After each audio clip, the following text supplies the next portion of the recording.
আসসালামু আলাইকুম গাইস। আজকে আমরা শেরপুর যাইতেছি নাসা ভাইয়ের দোকান উদ্বোধন করার জন্য। তো সবাই ভিডিওটা দেখবেন। এখন বাজে 6:22। তারপরে আমাদের বাড়ির রাস্তার পরে যাইতেছি, তারপরে দেখে এত সুন্দর একটা মসজিদ। তো মসজিদটার একটা ভিডিও করলাম। মসজিদটা দেখতে আসলে অনেক সুন্দর। তারপরে ফুলপুর যমুনা পেট্রোল পাম্পে তেল ভরার জন্য আসলাম। আইসা দেখি এখনো পেট্রোল পাম্প খুলেই নাই। তারপর দেখি লোক ঘুমাইতেছে। তারপরে ওনারে তুইলা বললাম যে ভাই আমরা তেল বইটা দেন, আমরা তো অনেক সকালবেলা চলে আসছি। পরে উনি আমাদেরকে তেল বইটা দিছে গাড়িতে। তেল ভরার পরে আবার রওনা দিলাম। রওনা দিয়ে আমরা সামনে ফুলপুর ব্রিজ পড়লো। ব্রিজ পার হয়ে এখন আবার ফুলপুর বাজার পার হয়ে এখন দেখেন বাইটকান্দি রোডে রওনা দিলাম। বাইটকান্দি পার হয়ে এখন আমরা একটা খাবারের হোটেল খুঁজতেছিলাম। তো এখনই সামনে যেয়ে দেখি একটা খাবারের হোটেল। তো এখান থেকে নাস্তা কইরা পরে আবার রওনা দিলাম শেরপুরের দিকে।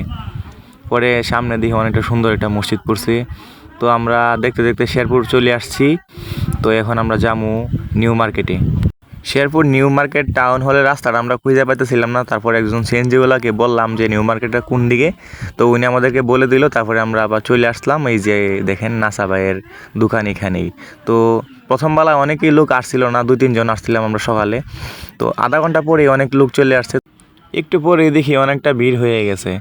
তারপরে দেখতে একজন সাংবাদিক আসছে, সাংবাদিকের দেখে অনেক মানুষই ওইখানে গেছে।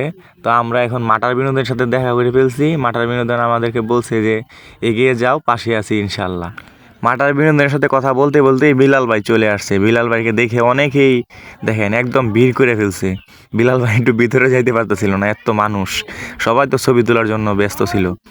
তারপরে রাফি ভাই আসছে ঢাকা থেকে। রাফি ভাইয়ের সাথে অনেকেই ছবি তুলতেছিল, কিন্তু আমি ভিডিও করছি। আমি কোনো ছবি টবি তুলি নাই রাফি ভাইয়ের সাথে। তো রাফি ভাই অনেক সুন্দর মনের মানুষ। রাফি ভাইয়ের সাথে দেখা করার পরে গেলাম রেস্টুরেন্টে যাই দেখি তো আমিন ভাই এখানে বৈশা, আরও সেলিব্রিটির সাথে বৈশা আছে। তো আমিন ভাইয়ের একটা ভিডিও করলাম।